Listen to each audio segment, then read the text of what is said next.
So I'm here at Agentforce World Tour London today, and I'm speaking to Paul O'Sullivan from Salesforce. How are you doing today? I'm doing great. Absolutely phenomenal. Thank you. Thanks. How's your day been so far? It's been very busy. Lots of things happening, lots of talks. Very exciting. What's your takeaway been so far? Yeah, it's phenomenal. So this is our Agent Force World Tour, London. There's thousands of people here, all passionate and to try and understand how our technology can help unlock business value for them. But it's not just about business leaders; it's about the community as well. So it's about our admins, our trailblazers, and the energy levels are just off the charts. People are exploring new technologies. They're learning about our, different skills. They're talking to like-minded individuals, and they're really kind of embracing kind of the Salesforce culture, the our Ohana, and trying to learn how can our technology, help solve some problems for them, because that's ultimately what its primary mission is. Fantastic. Yeah, I've been walking around and seeing lots of different workshops happening. There's a how Salesforce can help non-profits. There's all different kinds of applications. So it's very exciting to be here today. So it would be great to just kick things off by getting you to introduce yourself, talking a little bit about your role and how you first came to work at Salesforce. Yeah. Okay. So Paul O'Sullivan, Senior Vice President of Solution Engineering for the UK and Ireland here in Salesforce. I'm the UK and Ireland CTO, and I'm also the head of the AI Centre, just for some extra additional responsibilities. I've been with the business now nearly 3 years. It's been an incredible journey so far, and it's definitely not slowing down. We're on a rocket ship right now with the world of AI and agentic AI. Prior to Salesforce, I worked at Accenture, where I ran software engineering for the UK and Ireland. And then before that, I spent probably about a decade in financial services, starting off with a really small startup company that built the first mobile banking platform, all the way through to, working for some big household names like NatWest and HSBC, for example. Had an incredible career. I feel absolutely privileged. But this, right now, the moment that we live in, is probably the most exciting time in my career. And the reason I say that is the world of AI has not just changed, our perspective. Now, James, this is really interesting for me because it's like AI is not new, right? This has been around since the 1950s. But the breakthrough we've had with large language models and how their ability to understand human language, that now combined with our technology, where we can bring the AI closer to your business, closer to your workflows, so that it can actually start executing tasks. This agentic AI that we now live in, this pace of change is phenomenal, and the business outcomes that it can achieve for organizations is going to be incredible. So the next chapter, I would say, in my career is probably the one that I'm most excited about and infused about. So I'm more about let's look forward. Yeah, that's brilliant. But before I ask you to look forward, let's talk a little bit about Salesforce's history with AI, if you don't mind. Obviously, agentic AI is the headline today at this event, but I'm sure Salesforce will have been involved with Gen AI and other forms of AI. How did that all begin, and when did this real breakthrough with Agentforce happen? Okay, so I have to let's talk about the Salesforce journey of AI to start with. So back in 2014, we organized our ethics council. So we kind of saw this was coming, and the real focus to start with was actually let's reflect on our core values, and our number one core value is trust. So we were like, okay, we need to establish an ethics council to ensure that we can safely and securely put AI to work for our customers in an ethical and considered way. So we did that back in 2014. From that, if I fast forward 2 years, with the world of predictive AI and models that could kind of predict what was coming next, we stepped into 2016 where we launched Einstein. Einstein was our predictive AI capability. So things like, what's the probability that this is going to happen? And we continuously developed on top of that. We iterated. There was more clever, different models emerging, that would enable us to kind of unlock more benefits and more value for our customers. Then in 2022, we all saw kind of what OpenAI did with ChatGPT, which I think it was interesting. I remember walking into the office one day and somebody saying to me, Paul, have you tried this ChatGPT thing? And I was like, at the time, it was like, no. So it was very, very new. So they said, well, come and sit down with me for 2 minutes. We sat down and we kind of went, okay, this is pretty cool, right? So we started to kind of push the boundaries. We were starting to think outside of the ordinary realm of just engagement with a technology. So we were like, no, what could you do? Could you write me like a bedtime story for my child? Yeah, got that. Now, this whole language model kind of, and this kind of probabilistic output of what text comes next in a string was exciting. But then, and we all looked at it and we thought, okay, how could this augment our experiences? How could this augment our staff? How could this supercharge our people? But there was a gap. There was a gap in this process since 2022 going into 2023, which was it could generate text, but that was it. It was quite limited in its ability. And actually, when I think about this, generating text is great, but like you need it to do something for you. It needs to fulfill something. Now, what I will say when I think about going back to September last year, so in September last year, we launched Agentforce. Now, we had lots of generative capability within the platform already. Things like, write me a campaign or a marketing campaign, or write me an email response to a customer who's looking to purchase a product from a sales perspective, or write me a case summary write-up on Service Cloud. So we had that from a generative perspective, when we went through that wave of technology. But last September, our biggest breakthrough and realization was we're sitting on a platform that has a ton of capability that enables our customers to manage their workflows. It enables them to write their own prompts at scale or templates of those prompts. It enables them to obviously configure the platform for whatever their business needs are. So we took the existing capability and then we partnered that existing capability up with generative capability. And suddenly what we had this ability to trigger actions and go from this whole experience of, an agentic AI layer moving forward. So I've probably answered too much of the question in a roundabout way, but we've gone all the way through predictive, generative, and now we sit at the agentic AI level. Fantastic. That's a brilliant answer of a brilliant few years for Salesforce by the sounds of things. So I'd like to just talk about you may have touched a little bit on it already, but the sorts of effects that you expect Salesforce to have on businesses. Obviously, you've presented a lot of case studies today with the keynote. We've heard from lots of your partners, which has been really, really informative. I'd like to know what kind of effects it might have on business as a whole. Do you see it sort of being like a fundamental shift in the way that the working world operates? Yeah, I don't think we've fully anticipated the potential of this technology yet. We are stepping into a world of a limitless workforce. Now, let's just unpack that a little bit, because if you don't unpack it and you don't understand it, it's just words on a page. What does that really mean? Well, if we think about how we're constrained today, we have got great knowledge workers in our businesses, fantastic people.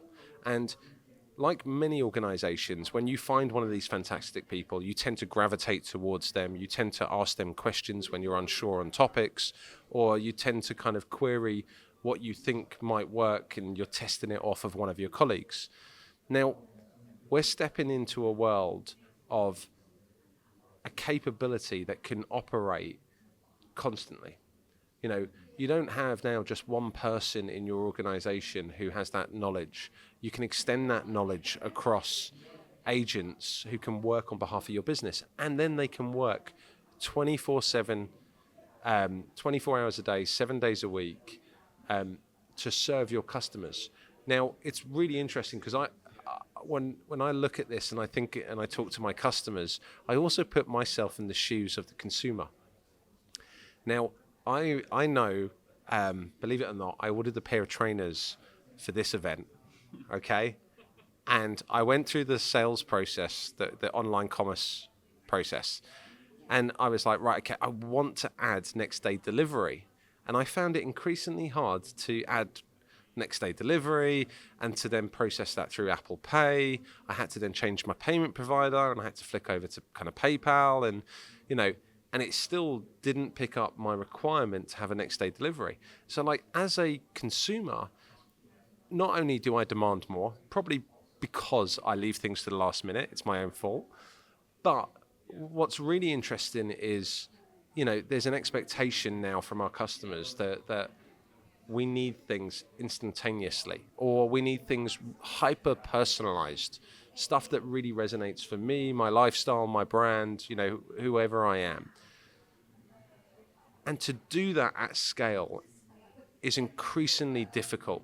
And to do that with the constraint of the people you have in your organization, because yes, you've got fantastic people, and I would never say, that people are redundant in the process. They're absolutely not. We should be investing in our people to give them data literacy, to give them AI access to tools. We should be supercharging our people. But to take away some of the heavy lifting and some of those repetitive time-consuming tasks using agentic AI technology is only going to be a good thing for businesses. So whether it is I'm looking for a new pair of trainers on a commerce website, or I'm, paying my bill online, or I'm trying to book a holiday, whatever it might be, I think there's an experience that can be linked back to a process, and from that process it can be agentified, and then from that you're going to see exponential business outcomes and value for your organization. Cool, fantastic. That's great. So let's talk a little bit about how businesses can access Agentforce. Obviously, it's been out less than a year now. Just some of the details about how businesses can get involved, and if you have any stats maybe about the amount of businesses that are involved, the feedback from customers. It'd be great to know all kinds of stuff about that. Yeah. Okay. So we've now got thousands of customers that are using Agentforce. How could you get involved? So there's lots of ways. So right here in the heart of London, we've got our AI center. We've done, I think it was about 12,000 sessions with customers already, or we've had 12,000 customers, should I say, through our AI center, learning about our technology, getting hands-on with everything. So that's one way. The other way I would say is we've got Trailhead. So Trailhead offers you a learning platform where you can request a sandbox, you can get up and running, it'll be pre-configured to a particular kind of story or scenario, and then you'll get hands-on and you'll start to learn how you can actually put the technology to work. What I would also say is the biggest thing in all of this is just give it a go. Break that barrier of, I'm not sure, I feel a bit uneasy, it's something new. We all have to learn something new right now. This technology is moving at a pace like no others. I've just come from a lunch where we've had a number of different CEOs and CIOs all around the table. And one of the biggest takeaways from that conversation was, even at the C level, they just need to use it. Like, just get hands-on with it. And I would also not just embrace the curiosity, but I would also celebrate the failures. Because we're going to go through this process of trying new things together. And as we try new things, we're going to learn a lot about the technology. There is, our customers are seeing some amazing results. That is, that is absolutely the story. But they all go on a journey. And we can get agents up and running in as little as 2 weeks. But I will tell you now, when I build an agent within 2 weeks, I don't stop there, because we need to iterate on our agents, because we'll always be going through a fine-tuning process of making sure that we've got the right guardrails, the right controls. We need to make sure that we're providing the right level of data into our agent so it understands contextually what we're trying to achieve as a business. So the first bit is be curious, get started, get hands-on. The second bit is celebrate the wins and the failures. Continue to iterate and learn how to unlock value from it. And then, the world is your oyster. I said this to somebody recently, which was the only limiting factor in our ability to do amazing things is our lack of creativity in our own thought process. We can absolutely redefine and reimagine the world that we live in with this technology right now. Brilliant! It's very exciting for sure.